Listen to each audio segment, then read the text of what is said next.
Hello, everyone, and welcome back to another episode of The Push with Nick and KP. We are back once again to bring you one of our favorite series, and that is, of course, the If We're Being Honest series. The point of these episodes is to bring up a current topic that both KP and I are very passionate about. We let it rip uncut, unrehearsed, with no edits.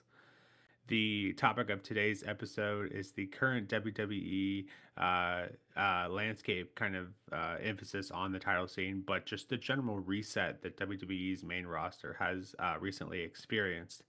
So, without further ado, we should go ahead and get into it, KP. Yeah, I think off the back of the the start of the new year, I think it's definitely very clear that I think the landscape has changed massively. I think the general vibe for the shows has just gone up a different level. Whether that is just like a honeymoon period, and obviously we're just sort of like bringing in the new year with a bit of like a fresh sort of image to the brand. I'm not entirely certain just yet, and I really hope that's not the case. We saw a couple of really good Smackdowns back to back. With a lot to really take away from that. New champions being crowned and like big things happening, just really generally big moments taking place. And yeah, it seems like there's a bit of a shuffle going on as well. Not so much with like a draft per se, but we are sort of like seeing some different faces like popping up and things. NXT callups, for example, that's playing a big part of it. So I think I think if you go from a couple of weeks prior to the new year to like now, for example, there is such a big difference. Just general enjoyment of the shows, I think, has improved a lot. It's just in those couple of weeks, and then just there's a lot more to really take away from it and actually like try to enjoy in the shows, which is ultimately what we want. So, just generally what my vibe is, since we started the new year, it just seems to be a much better product, and the change is literally just like flicking a switch. That's basically how quickly it's gone for me. Yeah, and it's always been like December has always been notoriously, people, talent takes off, that kind of thing. But it's always kind of been a time, at least for me as a wrestling fan, where you can tell that the kind of effort is not what it typically is throughout the year, especially comparatively speaking to what comes immediately after, which is the Rumble and Mania build, obviously, which is kind of what we're getting into now. But it's, I would argue even a bit before, because kind of the criteria that we're using for this particular episode is like the last 30 days. We've seen just kind of that seismic shift, if you will, and kind of you bring up a good point, kind of like a draft of sorts. We talked about that kind of off air, that December would be a perfect time for a draft. They hadn't done one in a while. Felt like that would be the perfect opportunity for it. They didn't do that, but what they did do is kind of what led us to kind of come up with this video, and that um, things really kicked up into high gear all of a sudden. And it's been a while since you and I can say this, but genuinely look forward to every single episode of Raw, NXT, and SmackDown. NXT obviously is the exception. We typically always do look forward to them, and they don't really have any lull periods. It's very much, fast paced all the time, no breaks, kind of thing. But with the main roster, we would have episodes where it almost felt like a chore to get to Raw and SmackDown. Each episode would have its good parts, good streaks and bad, but genuinely every episode right now seems to be ticking. So yeah, it's a great time currently to be a WWE fan. It absolutely is. Yeah, I think you make a great point about having to sort of like almost like sit through the shows and like it feels like a chore to get through them. At one particular point, that was massively effective for SmackDown because it was at a very barren state. I think for probably a good like few months. We went from the 3 hours of last year, midway through the year, going to 2 hours, and I think I remember talking to you about it on these videos. We literally said to each other, we were like, well. What's the major difference here now that we've suddenly gone from a decent show to something that's really just quite bad? And that was the difference in the time. Going from 3 to 2 is huge. It doesn't sound like a lot, but that 1 hour allows more time for the people who are being showcased regularly on screen. So it sort of doesn't feel like their segments are being rushed. And also, it allows for more people to be involved, like generally speaking, across the board. So there's literally no negatives as far as I can tell. As long as you've got the capability of putting some gripping stories in, which I think SmackDown can have, and I think we've seen proof of that from time to time. It's just with the lack of time that they had from those 2 hour slots. you can't really get too much from that. I mean, the rosters are huge. You know, there aren't just like 20 people on the roster. You're talking like 40, 50 people who are all sort of like in and around, obviously playing different roles. Some are top of the card, mid card, tag team, you know, male, women, whatever. Like, it doesn't really matter. It's just trying to get every single person involved at a level that's sort of intriguing to viewers. That's going to be near impossible on just 2 hours. So yeah, that was a major difference, and that's something that we can you know, look back on and think, well, yeah, we knew that was going to happen. Thankfully, they've gone back and you know, resorted that. But yeah, Raw as well is just definitely a change of quality recently, which is also very, very good. Obviously they've got that sort of like flagship Netflix sort of vibe to them, which seems to happen every single Monday. So naturally they're going to go a bit more crazy with that one. We just saw the Stranger Things Raw last week, which had like also a different weird vibe to it, but it was kind of cool, I guess, in some parts. So yeah, they are trying to do new things, and I think we can, yeah, we can appreciate that. Raw feels like it has the production value from like the day one that they went over to Netflix. You could tell the difference. Like they clearly try harder with the production on Raw than they do SmackDown. But ever since, SmackDown went back to the 2 hours, I think we were complaining, saying, you could immediately feel the effects of it. Roster members of the roster not being featured and that sort of thing. Specifically, like Julia and the U.S. Women's Championship, you basically didn't see it, and just the women in general really kind of were featured a lot less and a lot less frequently. But yeah, with this 3 hour SmackDown, I think you have no excuses. I would rather, for me personally, I don't know about you, I would rather have overexposure, have them use too much than not enough, and kind of wondering what could be. So, yeah, very much looking forward to the 3 hours. And on that note, the 3 hour SmackDown. Obviously, we've only had 2 episodes, but I think the improvement is immediate. It's obvious. I'm hoping they can sustain that. But like I said, I would much rather have at least have the roster, all of the roster that needs to get an opportunity, as opposed to wondering, I wonder if this was 3 hours, kind of thing. So I'm glad they did make that switch back to it. Yeah, I'm very glad as well. It's just it was a long time coming, and you know, you sit through a lot of mediocrity, and you just it gets to a point where you're just no longer enjoying it, you're no longer having fun with it, and you know, the passion that you know that we sort of share with watching the shows, it does sort of like start to question just like, why am I doing this to myself? And then you look at NXT. You've already mentioned it earlier, and you're the first person to mention NXT, not me on this one, for the record, everybody. Um, yeah, you know, the difference in quality in that one compared to the main roster shows on a weekly consistent basis is so vastly different. But I feel like now maybe we can be sort of like getting back to an even standpoint if we can keep this up. That's a big if. We don't know if that's going to be possible. It, like I said, it's the new year. You said it yourself, Nick. It, it could be just a honeymoon period, but hopefully they've given us signs that they can sort of keep these things going. So now we've just got to sit back and wait and just hopefully enjoy the ride. It always seems like they struggle with the pacing. Obviously, this is the best time of year, even for your casual fans, to watch WWE because they're giving their best effort forth. But it seems like they always kind of struggle with pacing. Either they go too fast, too slow, or somewhere in between. But yeah, it'll be interesting to see, from now till Mania, kind of what happens on SmackDown. But with the 2 hours, it was, if you had a really good and long match, say it was close to 30 minutes. Well, all of a sudden, everything else gets kind of time cut from it and felt rushed. So, yeah, super excited to see we can make of these 3 hours. Um, Another kind of topic on the uh, kind of shift in landscape is all of these NXT call ups. So before we get to the final topic, I just wanted to get your thoughts on all of that. Pretty big shift, to have NXT lose as much talent as they have. Um, who are you thinking? Obviously, you still have one more being teased on a weekly basis, Obafemi, who relinquished his NXT title to come up to the main roster as well. I'm curious to hear your thoughts on all of that, and kind of who you think, could be one, could be two, could be all of them, I guess. Who you think will make the biggest impact upon arrival? Yeah, so naturally speaking, you know, you think of biggest impact and you do assume over Femi. I think just the you know the the nature of what he's been doing has just been, I guess, on a different level to most of the NXT guys. And that's Yeah, no disrespect to any of them down there, but I think just he's been presented as the guy for a while. Even with the North American Championship a couple of years ago, he was still like basically the guy then, which was quite interesting at the time. But yeah, with regards to him, I'm sure he'll be on the main roster pretty soon.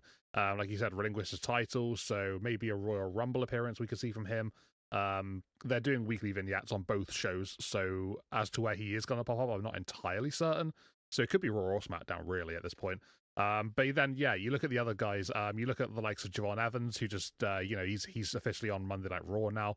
Had a really good match last night against one of the Americanos. So yeah, he had a pretty solid matchup there, and he's just a lot of fun. He's a great guy that I think a lot of people are going to enjoy watching and just like have a really fun time being around. Jordan Grace, I think, is a really big addition to SmackDown. We see a lack of women's quality on SmackDown in terms of the main event scene. They've got a decent mid card thing going on, but in terms of their upper card for the women's division, I think Jordan Grace is an absolutely perfect addition to that roster. So I think she could make a pretty big impact very, very quickly because it looks like she's going into something with Jade Cargill straight away. And my God, does Jade Cargill need something going on? So yeah, I think just generally her selection there has been a massive boost. So yeah, obviously we need a bit more depth and numbers across the card, but adding Jordan is the first step to making that a very big thing to have.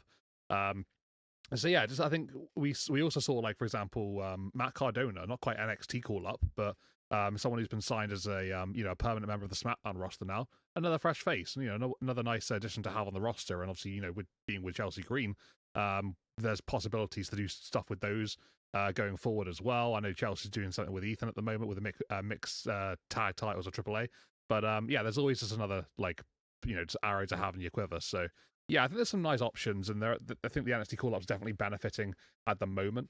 Like you said, a bit of talent taken away from the brand, but I'm not worried for NXT because they've got a decent system. It's like a revolving door down there. People go up quite often. There's always somebody who's willing to step up and ready to go. And I think they've got some numbers and faces there ready to take that next step.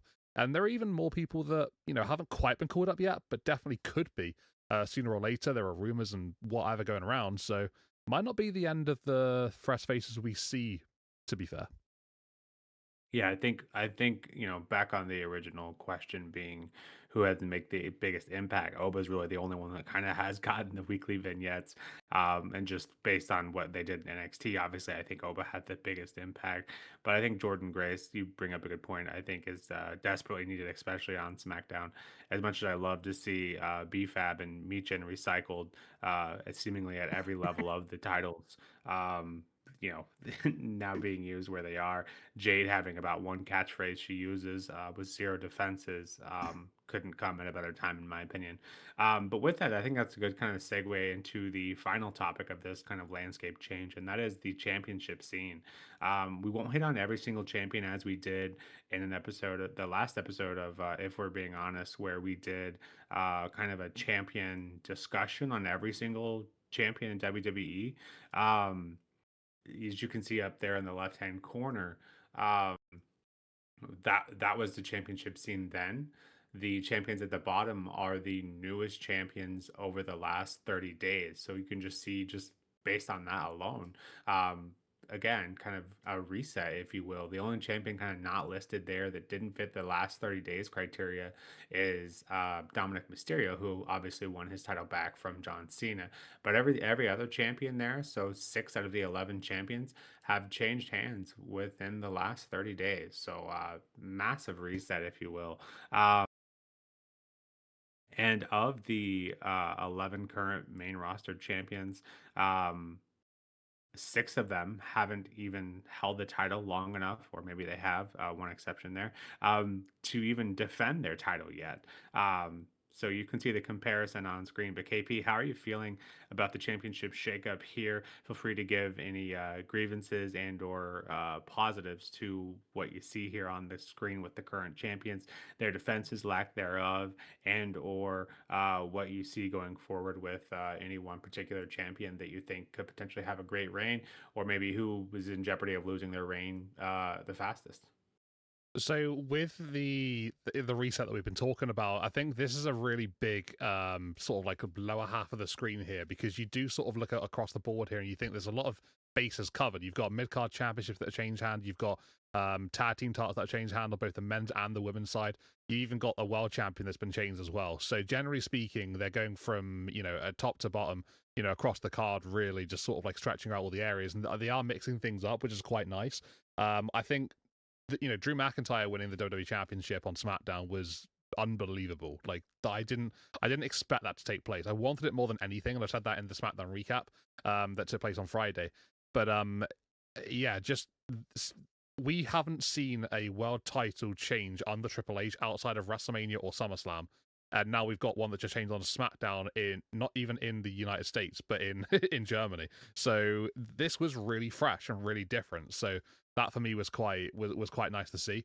And then obviously you've got, in regards to the other champions here, I don't really think that any of them can be looked over and be questioned as to why they've done what they've done. I mean, the Raw division for the tag teams, they were a little bit, not quite such filled with quality or being sort of presented each and every single week anyway. So the Usos bringing in a sense of sort of historical value, I think actually is quite good, because they are one of the greatest tag teams of all time. So they can really bring a lot to that division. You look at Carmelo Hayes in the United States Open Challenge position, and that's been obviously a very ongoing thing. Sami Zayn, Ilya Dragunov, now Carmelo Hayes. So I think that's just a lot of fun each and every single week on SmackDown, no matter who takes over. They're Yeah. generally most of the time really good matches, just full of quality. So that's always nice to see. Yeah, the women's tag team division, bigger than it's ever been. I love the fact that there's so much depth in the division, and just generally Yeah. speaking, you don't really know what you're going to get every single week, because there are like 5, 6 teams that actually are credible challengers for the titles. So yeah, we've never seen that before. This is a first time thing. So Rhea and Io being the tag team holders at the moment, that's great, and it's wonderful, because you've got these sort of people who are in this division possess the quality of Rhea and Io. And yeah, you've got so many challengers just waiting to have a sniff at the titles. So yeah, I love the competitiveness. Great.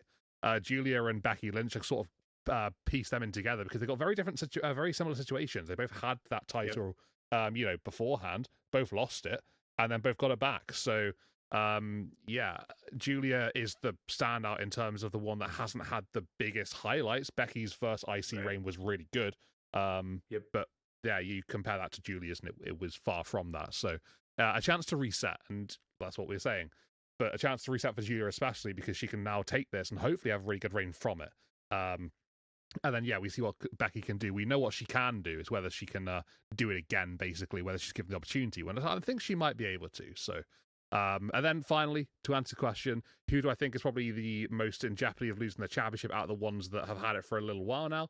Going to go with Stephanie Vicaire. I think that Raquel Rodriguez is. I have a feeling in my gut that she's taken that title from Steph. The way that they're building it at the moment, Steph's injury, it could all just be a big work, and I think it probably is because of what's happening. But I just have a feeling somewhere deep down that Raquel's going to take that title from her. But yeah, besides that, I'm excited about the title division at the moment, well, the title scene at the moment, and yeah, I'm loving the changes and the freshness to it.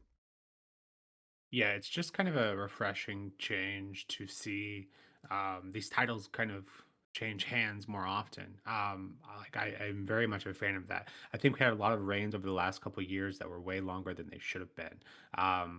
While I can agree a lengthy title reign, if done correctly, I personally feel that they are overdone, because by default, if every single title is a lengthy reign, it cuts down on the special feeling of what a long title reign should have. Agreed. So I think said title reigns also prevent you from getting excited, because when they are actually defended, a week or a month into a title reign, well, this title isn't going to change hands, because every other title reign we've had has lasted like a year or something, Um, but it's hard to get excited when they actually are on the line, is kind of the point I had. But hitting on the titles kind of in reverse order that you did, Becky is just absolutely killing. I thought this character was kind of cheesy at first, but per usual, Becky just kills everything she's given. I love the character work she's currently doing. And Julia, man, there's no way this title reign can be as bad as the last one, especially with the SmackDown 3 hour shift. She's so good in ring, and for some reason WWE is having trouble with getting that to show. I don't know if it's the Kiana bit weighing her down or what. I don't know. I haven't quite figured it out yet. But regardless, all I need to do is like give her like an open challenge kind of vibe like they do the US side or the men's side. And she would just absolutely kill it. She'd be over in a month if she did that, wrestled in ring once a week. So yeah, have high hopes for her. I feel like they haven't quite hit on her potential yet. And then yeah, the women's tag division. If you listen to the push it all, every week I'm gushing about that division. They seemingly have taken main roster, or excuse me, top main roster talent, main event level, if you will, and kind of put it in that women's tag division. And it couldn't have come sooner. That division was in a bad place as well. So excited to see that. On the men's side of these three champions here, obviously the U.S. men's side has been absolutely killing it. How can you go wrong giving these talents an opportunity to shine every single week? It's you can't really mess that up. And the Usos with the tag division, obviously, that Jey Uso getting kind of, you call it a demotion, if you will. It is kind of is it is what it is, really. But you can just tell immediately when he got put down in the tag division, things were looking up again. He's kind of in his vibe now. He's vibing out every single week. He's having more fun. But you can kind of see the pressure lifted from him, and I think we can all agree that is where he excels most. The tag division, one of the best tag teams in the history of WWE, and I can't argue with that. So really, yeah, and the Raw tag division was hurting as well. So a nice fresh shakeup there. And last but not least, of course, Drew McIntyre taking the title from the Golden Boy, if you will. Cody Rhodes, what a moment! He's been absolutely killing it. All of his work, Drew McIntyre puts in, hasn't really gotten his flowers, so to speak. Every time he does, the rug is ripped out from underneath him. So yeah, I know you especially were elated, as am I, to see Drew hold the title. Hopefully, he holds this till at least Mania. Wouldn't be mad if he held it to the Mania after. I know I was speaking on long reigns being overdone, but he is absolutely the guy that deserves it the most, in my opinion. So, yeah, looking forward to see what they do with that. But yeah, it's a lot of change, and I think for the better. I think like I said, you and I are both genuinely looking forward to every single episode right now, and I hope that continues through Mania, through the Rumble, through Beyond Mania. I wouldn't be mad at. Let's just we have so much talent on the roster, and I know it's a task to utilize them, but you have no excuses. You just have way too many talent, way too many titles. Make it work, and I think they can do it, and they proved kind of over the last month that they can. So with that, reset here in charge. KP, any last thoughts you have here? Just general vibes looking forward to. I think we both kind of hit on that. But if you have anything else you wanted to put out here, we can go ahead and wrap this one up. But I think we've done a pretty sufficient job of covering the majority of the topics we wanted to cover. Yeah, I would say so. I think we basically covered everything that we really need to. I think just generally speaking, last like 2 cents on the matter. I think when it comes to your response, well, your sort of like remarks about the longer reigns. I don't think everyone has to have a long reign, so I would agree with you on that one. I think Exactly. not everybody has to have like a 200+ day title run. So sometimes we can have these shorter ones to sort of like shake things up a little bit, make it seem like the title is actually unpredictable at times. Yep. And just allow like a different sort of depth to it. So we've got obviously CM Punk at the moment. I personally wouldn't have him lose the title until WrestleMania. Don't think there's really a need for that, and I wouldn't do the same for Drew McIntyre either. So yeah, I think we can just take it from there, and then maybe after that, depending on like what happens and stuff, that's sort of like a time where we can sort of like see other people coming in and maybe having these title reigns, then going off and doing other things afterwards if the time and the feeling is right. So yeah, not everything has to be really really long. We had Roman Reigns, then we had Cody Rhodes. Obviously John Cena doesn't Yep. last that long, and I guess neither did this second Cody reign, but I think it felt like it could have gone on a lot longer. So yeah, just making things up, keeping things fresh. I think that's the main vibe. But excited for the future, like we've already said. The current state does seem different and nice, so hopefully it can last. Yeah, I'm excited for the future here and hoping this reset lasts. And like you said, make the titles unpredictable. It makes the title matches we actually get so much more entertaining. And so yeah, really looking forward to seeing if we can keep up this momentum. But with that, I think that kind of wraps up this episode of, if we're being honest, in this episode of the push. Let us know what you guys think of the reset below. You like the new kind of sudden changes to the championship scene, 3 hour extension, and the NXT call ups. What are you thinking currently of the main roster on WWE and the product that they are pumping out? I think it'd be hard to argue that it hasn't been vastly better. So curious to hear all your thoughts below. Please let us know what you're thinking. And obviously, don't forget to hit that like and subscribe button as well, as that helps us out tremendously.